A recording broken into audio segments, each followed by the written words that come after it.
Weapons, shells, missiles, and so on. Later, they had to be unblocked in an emergency format, in emergency mode. So today we found out that, as it turns out, America, the Trump administration, the Pentagon blocked Ukraine from striking targets in Russia with ATACMS missiles and the British-French Storm Shadow missiles, because they are regulated and coordinated directly by US space intelligence, which transmits the coordinates accordingly. Ukraine and Zelensky probably finally broke away and realized, aha, you can't deal with this comrade at all. All these collective efforts are pointless. We have to rely on ourselves. Just like Israel and like many, many other states and countries. For this reason, missile programs are being developed successfully. I'm sure there are already at least 10 other Ukrainian missiles in development, and soon we'll hear about them. Even now, there are significant strikes being carried out against Putin's closest circle. Even now, we are completely undermining the situation inside the Russian Federation from within. Isn't that right? Because all these strikes have a direct impact on the political segment, on the political situation, on public sentiment, on Russia's economy, and on the social situation, because it's the ordinary people who suffer. They're the ones buying gasoline and fuel at the gas stations, while the Russian army gets it from Putin. And all those Putin orders are fueled up as needed, while it's the ordinary people who suffer, so everything is happening just as it was basically planned. Everything is going according to the established course. Everything is absolutely logical, and to be honest, this is good news. August 24th, 2025. There haven't been any good news for a long time, and finally we've heard at least something. It's very important for us to remember when the Navy Day parade was held in St. Petersburg. Fashion. You call that a parade? Well, that's more like strolling, of course. It's a festive explosion in the territory of Petersburg and the Leningrad region, thanks to our drones. And now they've also attacked a place that's magical for Putin, Petersburg and the Leningrad region, a service. Don't you think this is symbolic? Because for Putin, Petersburg is a sacred city, and today Pulkovo is closed. The St. Petersburg airport, and there are drones flying there. I already checked this morning before our stream, and a couple of drones, because of Russian electronic warfare, ended up flying into the apartments of Petersburg residents. Sasha? Well, look, this is a clear signal that the range is already good. If earlier Ukraine could only reach its own occupied territories at the start of the war, and then further along the Russian Federation border, and we saw that for a long time, then there were isolated strikes, long-range sort of test runs, trial balloons towards Tatarstan. You saw that.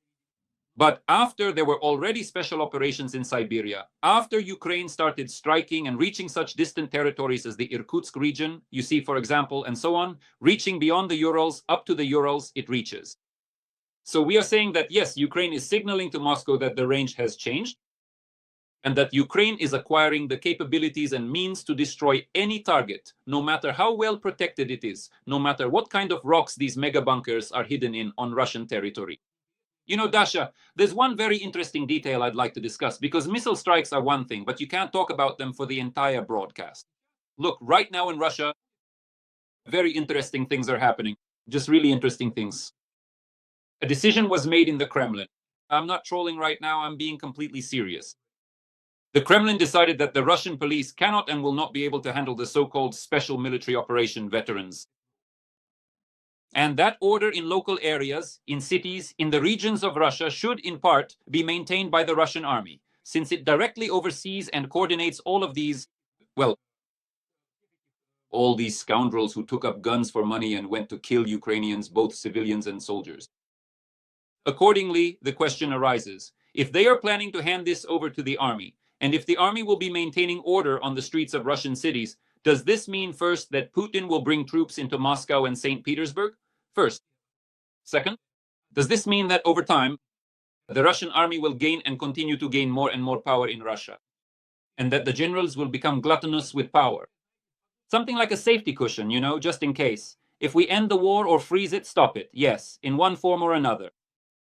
But at the same time, you keep getting money because the army is being deployed on the streets of Russian cities and regions. So does this mean that the generals will become even more influential? Third, does this mean that there will be an inevitable war between the FSB and the military generals? And she will be. Fourth, does this mean in principle that we will then gradually see a military coup or an inclination towards a military coup on the territory of Russia, Moscow, the Kremlin, Putin? Will this be accomplished?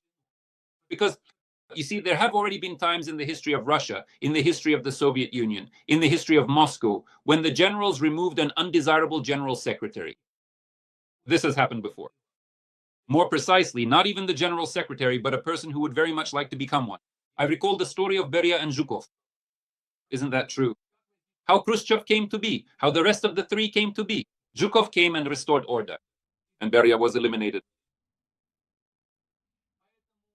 All of this is inevitable.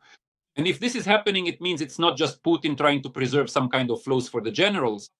This is truly a major concern for the Kremlin, for Putin, for his inner circle, that a huge number of people will get their hands on weapons, that the regions will thus become isolated from Russia, that there will be a massive redistribution of property in the Russian Federation, that not even the 1990s will return, but God knows what years might come back. That there will be major coups, major uprisings, major armed rebellions. And Putin will not be able to handle all of this. He needs the army.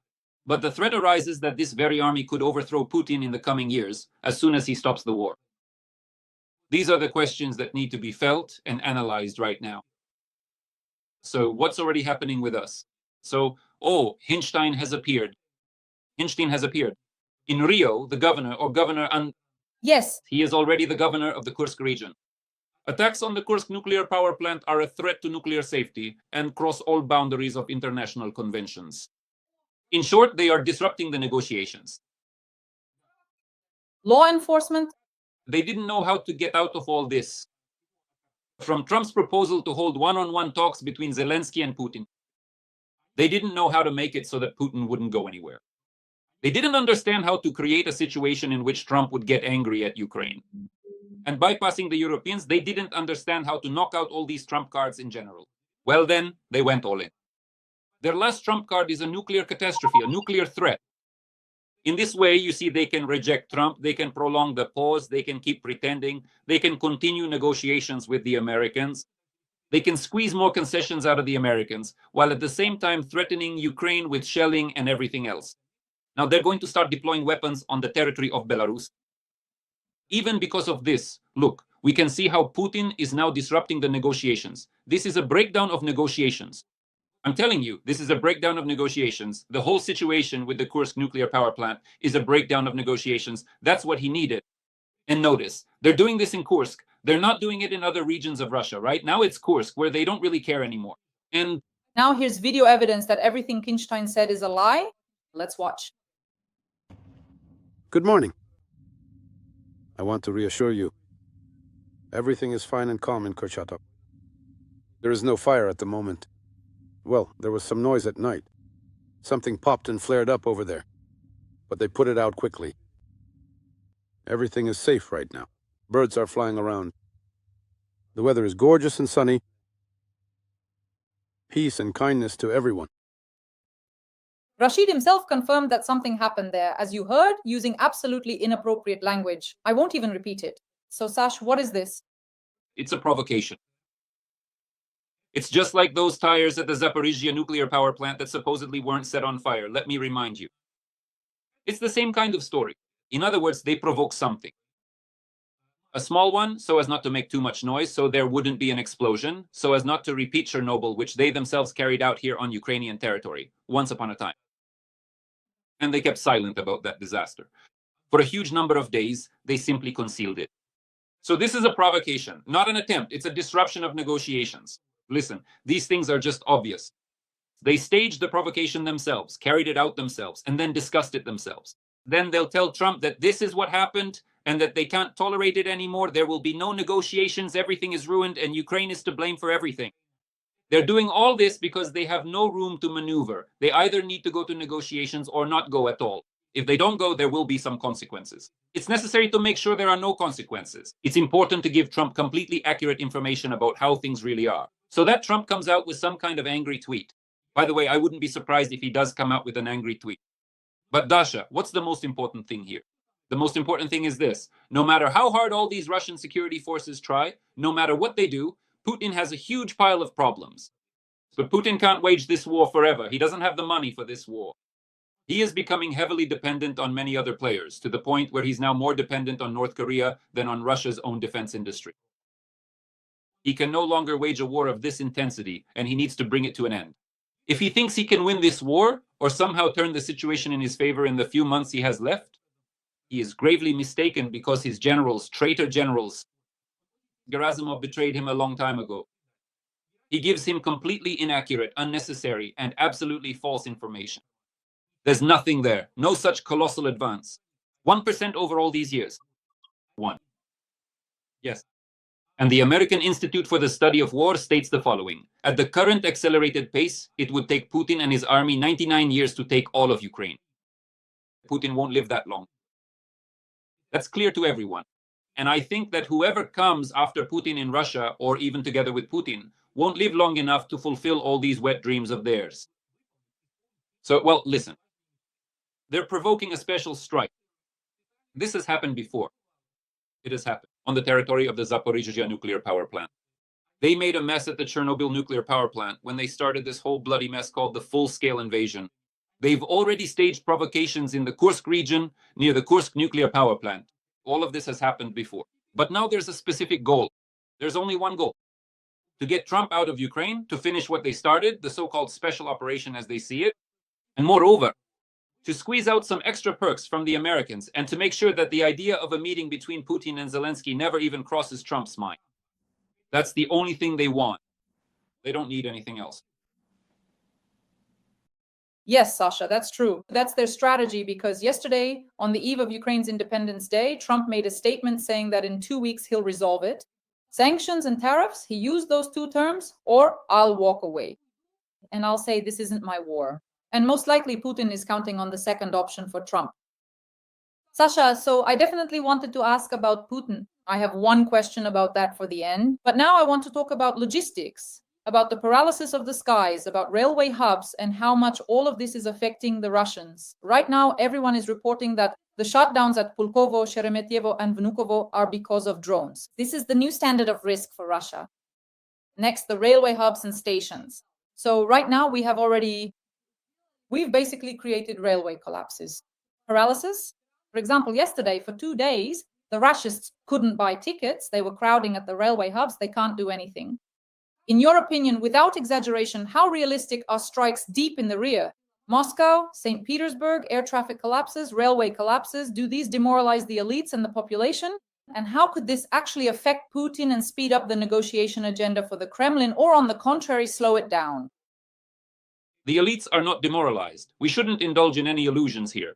For one simple reason. The elite, the real elite, have their own business jets. Granted, there are some fuel issues, but there's enough fuel for this elite. They have business jets. This greatly demoralizes the Russian people, the average Russian who votes for Putin and is told that everything is fine, that everything is calm in Magadan, that the war hasn't come to Moscow. It's already arrived long ago, both in Moscow and in St. Petersburg. Look, Dasha. All of Russia is Moscow-centric. Moscow-centric. You've noticed, haven't you, that those lines for gasoline on the highway stretch from Moscow through Rostov to Krasnodar. Everything goes through Moscow. All supplies go through Moscow. The entire railway system is centered in Moscow. All air transportation is centered in Moscow, both civil and commercial. Everything is tied to Moscow. If you destroy the node or nodes that connect to Moscow, the most important ones, that's it. There's nothing left. That's when a passenger, transport, and food collapse begins. That's when a trade collapse, an economic collapse, and so on begin. But it should also be added that every such attack and destruction of this or that target, whether it's a railway track or the shutdown, the stoppage of an airport in Moscow, in St. Petersburg, or anywhere else, means only one thing. Russia loses huge, huge amounts of money every day. Russia loses tens and tens of billions every hour. Every hour. And Putin has no money. His national wealth fund is practically burned out. All his reserves are in Chinese yuan. But there's another point, even more so. There's a huge problem there. It's clear that petro-rubles aren't working. They're not working. Oil revenues have dropped by 30%. That's an obvious fact. But there's another important, significant detail. It comes down to the fact that if Putin doesn't have money, he'll have to get it from somewhere. The only option he has to take this money is to go after his more or less well-off population, from the middle class and up, who have 40 trillion rubles sitting in Russian banks. And for this reason, over the past week, Russians have suddenly started pulling their money out of the banks. In just 1 week, Russians have taken 500 billion rubles, half a trillion, away from Vladimir Putin. Yes, so this is a huge deal, literally $500 billion. We're talking about Russians sensing that the country is in deep trouble, that Putin will trick them, that Putin will deceive them, that he'll simply take and seize their investments, their money, and their deposits. Because he needs war, he needs to fight, he needs power, and to extend his rule through war. He dreams about it, he fantasizes about it, and so now he will do everything possible to get that money. Who will give him the money? No one, except the Russians themselves. Do Russians want to give their money to Vladimir Putin? No. That's why those who are smarter are already taking their money out. And those who are foolish will leave it until the very last moment and everything will be lost. Putin will take everything, all the deposits, or let's put it this way, he will freeze them. He'll freeze them and never give them back. This is a very important point. This is more important than all the airports and all the railways, because for the first time, Russians have felt that the war hasn't just arrived, but that it's time to grab your cash, pack your bags, and get the hell out, or sit on those bags and wait for the right moment. Yes, this is simply a formal campaign to drain the energy from Russia's economy. Sasha, I can't help but ask you a question that our subscribers asked me to pass on. You see, they love our tandem, Dasha plus Sasha, Sasha plus Dasha, and they specifically asked me to pose this question on Independence Day. In your opinion, how realistic is the scenario? Do you remember that film about Osama bin Laden, 0-30? And everyone is discussing how realistic it is because the war could end quickly if target number one simply ceased to exist. In your opinion, is this a realistic scenario for intelligence agencies or not? Or is it just a utopia?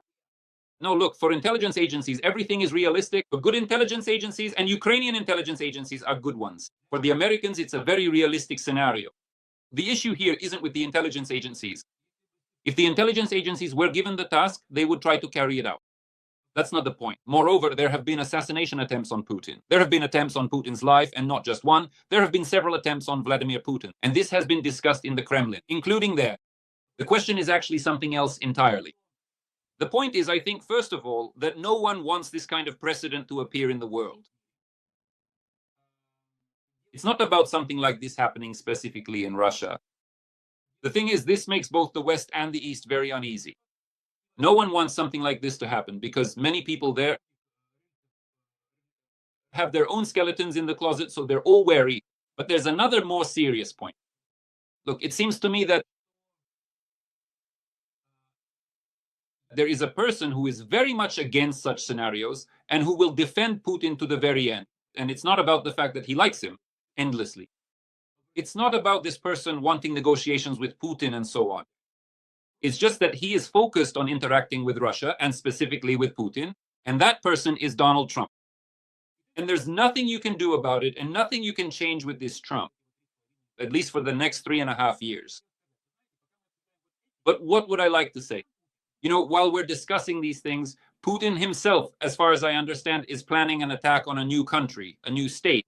Moreover, logic tells me that an attack or an attempted attack on the leader of that country is being planned. On the leader of that country. And it's not Vladimir Zelensky, although Putin has tried and I'm sure is still trying to target our president as well, to destroy him in some way, but he won't succeed. I'm talking about Azerbaijan and Ilham Aliyev. Ilham Aliyev recently made a statement that war is coming soon, that we must prepare for war and that the only hope lies with the Azerbaijani people. In Baku, they understood perfectly well that as soon as they turned toward the United States, turned away from Russia and allowed Trump and America to handle the security issue in the South Caucasus, after that, Putin would do everything possible, first of all, to destroy Armenia. To once again install its own pro-Kremlin government there, and secondly, to destroy Aliyev and Azerbaijan. But in doing so, the Kremlin would then have to face the Turkish army. But this confrontation is inevitable, because Turkey and Russia have fought each other more than Russia has fought with anyone else. That's why I believe that in the near future, we will witness a major confrontation, a large-scale, protracted war in the South Caucasus orchestrated by Russia. We can already see that in Armenia. Where the 102nd base is located in Gyumri, the Russian military base, there have been protests. And the Armenians are trying to kick the Russians the hell out of Gyumri, out of Armenia. That's another flashpoint. So right now, if the war stops or is frozen or whatever happens, though I don't believe in that, but many people are talking about exactly this scenario of Russia against Ukraine, Putin will immediately turn his attention, having freed up enormous resources. he will immediately focus on the South Caucasus. That's Georgia, Armenia, Azerbaijan. And I hope, I am even sure, firstly, that Turkey won't allow it, that there will be a long drawn-out war and a clash with Turkish forces. And secondly, that the Americans won't let Vladimir Putin do this either. But the fact that this scenario, in my opinion, is inevitable and that it needs to be considered is a fact. That's something I would watch very closely, very diligently. And right now, as you speak, there are protests taking place in Armenia against Russian military bases on the territory of that country. Friends, to sum up, we are attacking right now, as everyone is already reporting. Telegram channels are reporting a massive drone attack on Russia. Oil refineries in Syzran have been hit. There are explosions in various regions: the Moscow region, Leningrad region, Syzran, Belgorod, Kursk region, Kurchatov, Tver, Leningrad, Smolensk, and Bryansk. We are acting precisely, selectively, and are indeed attacking only military targets. Friends, please like this video. Sasha, the final word is yours as we wrap up today's stream. Friends, I just want to wish all of us resilience, patience, and to do just one thing. Truly, to endure, get through this, and keep on living. Because that will be, the scariest gift to Vladimir Putin from all of Ukraine, from each of us. To live a normal life right after, and outlast Vladimir Putin and his regime. That's what I wish for all of you. Truly. Glory to Ukraine. Glory to the heroes. Oh, that's it. Those tanks are on fire, too.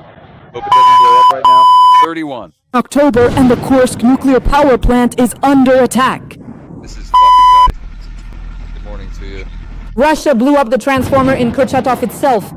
A provocation to blame Ukraine. Everything is burning. Moscow and St. Petersburg are in a panic. At the same time, there are SU strikes on Moscow and St. Petersburg. Explosions are thundering in the Leningrad region. Railway junctions have been blown up. The Syzran oil refinery is on fire. Something's shooting over there. It hurts. That's it. It started. That's it. That's it.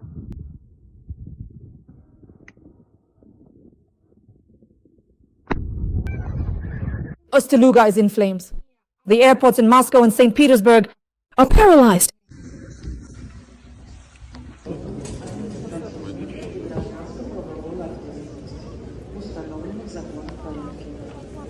In Crimea, trains carrying military equipment have been blown up. We will discuss all this with top analyst Alexander Demchenko right now. Looks like we're about to get kicked off the construction site.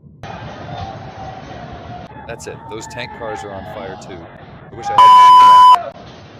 Lightning, friends. Today, the sky over Russia has lit up with new explosions. Moscow, St. Petersburg explosions, they are paralyzed. Sheremetyevo, Vnukovo, and Pulkovo airports have stopped operating because explosions are going off everywhere. There are fires in the Kaluga region. The Syzran oil refineries are burning. The strategic port of Ust-Luga has been attacked. The Novatek gas terminal has simply been blown up. The Kremlin's energy empire is collapsing right before our eyes. I don't think wandering around the terminal is a great idea either, Right now, it's quite an interesting vibe. Important facilities, oil refineries have been attacked. In Novoshakhtinsk, it's been burning for 3 days straight. Everyone there is crying and weeping. Gas terminals, factories, railway hubs have been attacked. There's an aviation collapse, panic in Moscow and St. Petersburg. Airports have been shut down. Let's discuss all this with the well-known top analyst, Alexander Demchenko. Sasha, welcome. Hello, Dasha. Hello, everyone. All right, Dasha, let's get started. Friends, please write a few kind words in support of Ukraine in the comments. Glory to the armed forces of Ukraine, and we're starting with an explosion. It's been a while since anything hit Moscow or St. Petersburg. There's panic in St. Petersburg, airports have been shut down, and the largest gas processing complex in Europe is burning in Ust-Luga. Now, it will be difficult for the Kremlin not only to wage war, but also to trade fuel. Sasha, how do you assess today's strikes?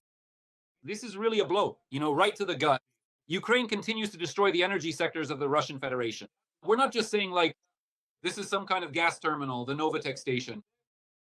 Yes, the terminal has been destroyed. Listen, an enterprise has been destroyed, a facility belonging to Gennady Timchenko. Let's call things by their proper names. Gennady Timchenko is the oligarch closest to Putin, who sponsors Putin and directly builds various things for him. Some factories, ships, even palaces in Gelendzhik, together with the Rotenbergs. Gennady Timchenko is Putin's closest friend when it comes to hockey, and in everything else too. That's it. A direct strike has already been delivered. In other words, they are striking at Putin, at his inner circle, at his oligarchs. Not at some imaginary ones, not at some oligarchs who were once close to Putin. Today, a strike was delivered directly against Putin's closest circle. Furthermore, we must not forget, and I believe this is important, a transformer near the Kursk Nuclear Power Plant was damaged. So these are not just strikes against the energy sector. Putin, what? Recently, he was speaking through Alexander Lukashenko's mouth. Yes, using his mouth, saying that Russia was preparing strikes. Putin was simply agitating to strike the Oreshniks on Vnukovo. Did that happen? It did. Did Lukashenko make that statement a couple of days ago? Lukashenko made that statement a couple of days ago. It's a kind of blackmail, you know. We can go all the way, we can parse, we can play. All in, that's what they were relaying from the Kremlin through Lukashenko. Well, there you go. You're blackmailing with nuclear ashes. You're constantly staging provocations at the Zaporizhzhia nuclear power plant. There you have it. But I'm more than sure, Dasha, that in reality, it's not even Ukraine. It struck the Kursk nuclear power plant. Once again, it's Putin, his troops, his army.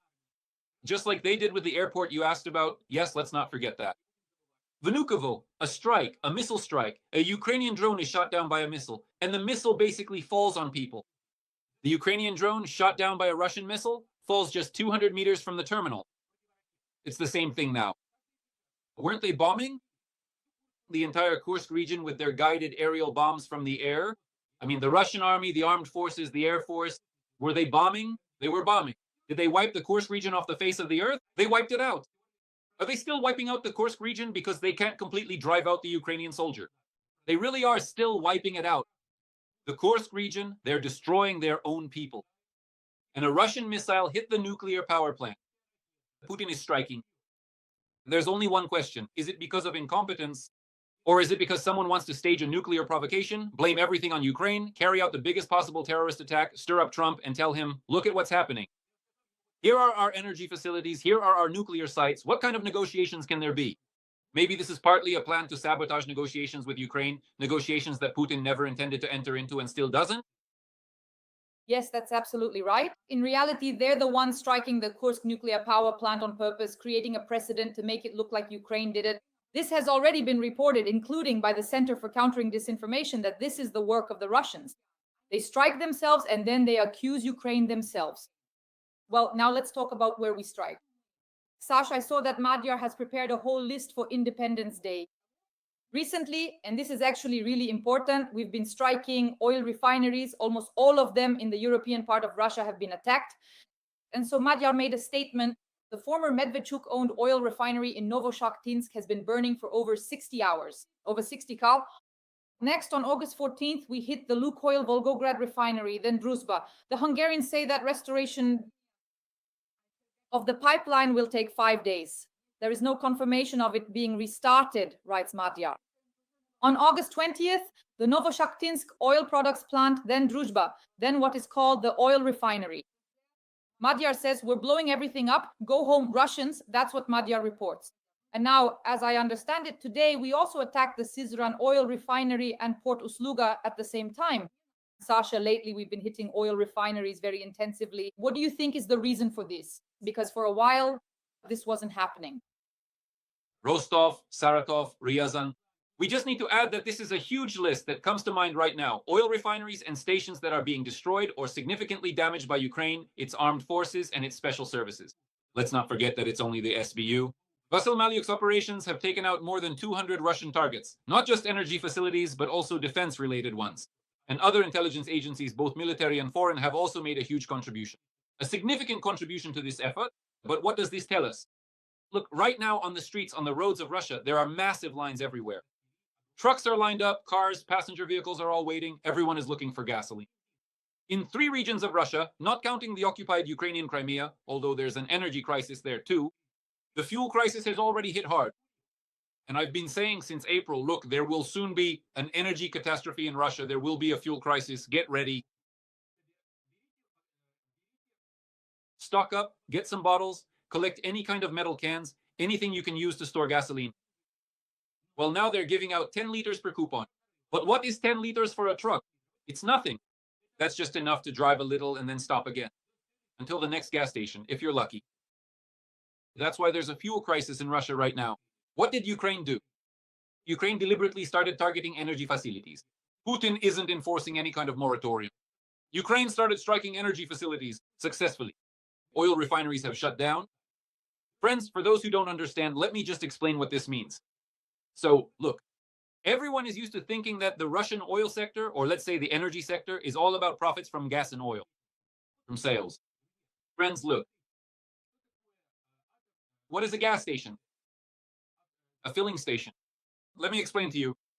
60% of the price when you buy a liter of gasoline, 60% of that is excise, it's tax.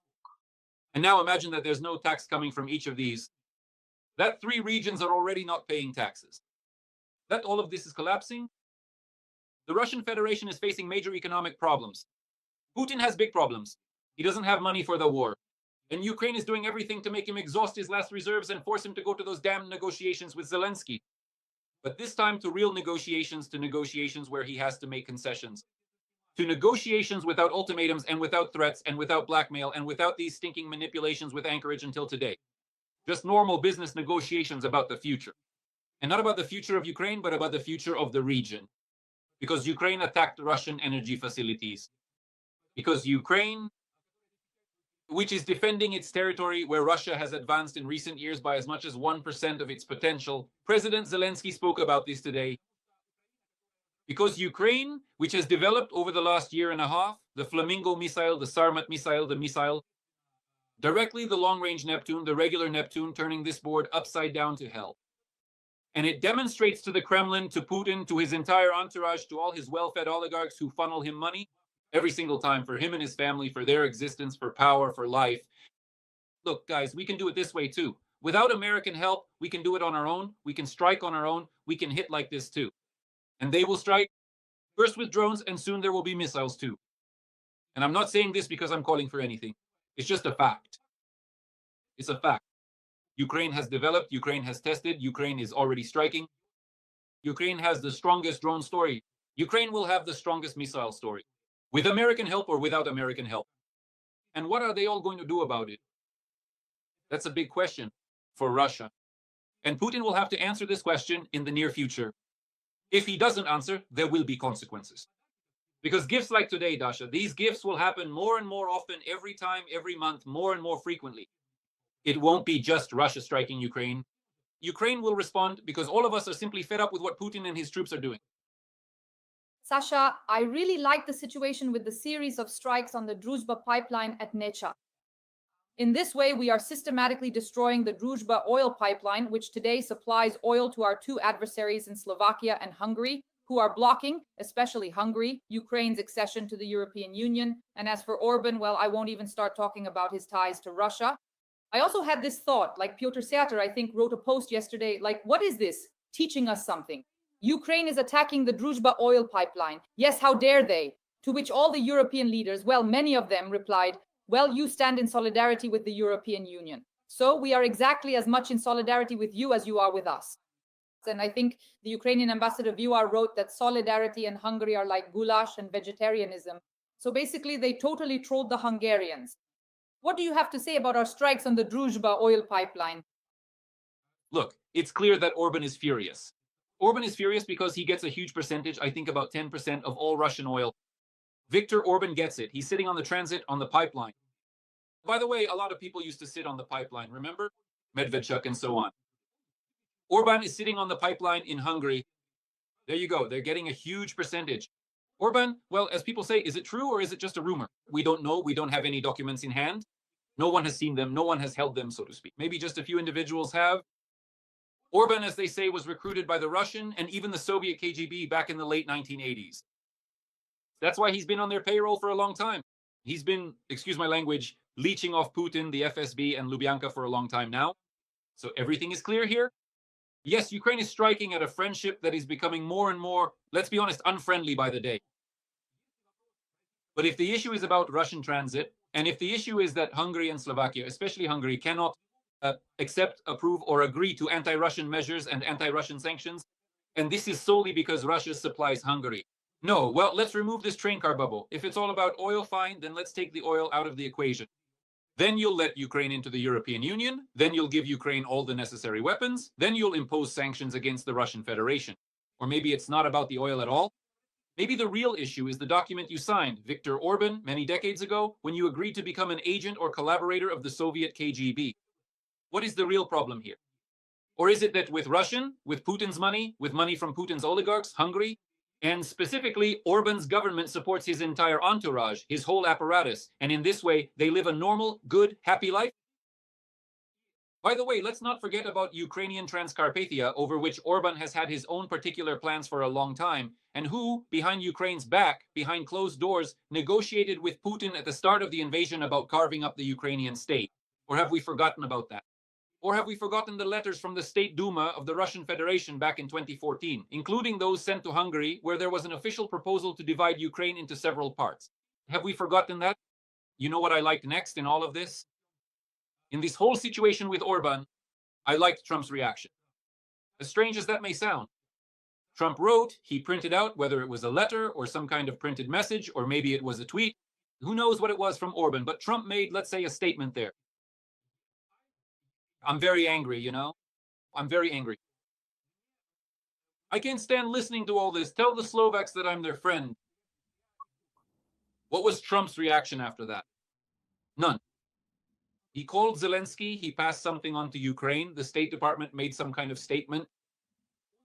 He started blackmailing Ukraine live on air, or making some kind of threats. No, Trump didn't do anything. Just as, by the way, he didn't do anything regarding the destroyed American, or rather damaged American, Flex Electronics plant in Vnukovo, which Putin struck. So what about those security guarantees, Donald? Wherever there is an American investor, wherever there is an American factory, Putin won't strike. Well, he did strike. Once again, because let's be honest, since 2014, Putin has repeatedly struck American factories. He has struck Polish factories too, a NATO member country. Poland doesn't really like to respond either, right? Over there already.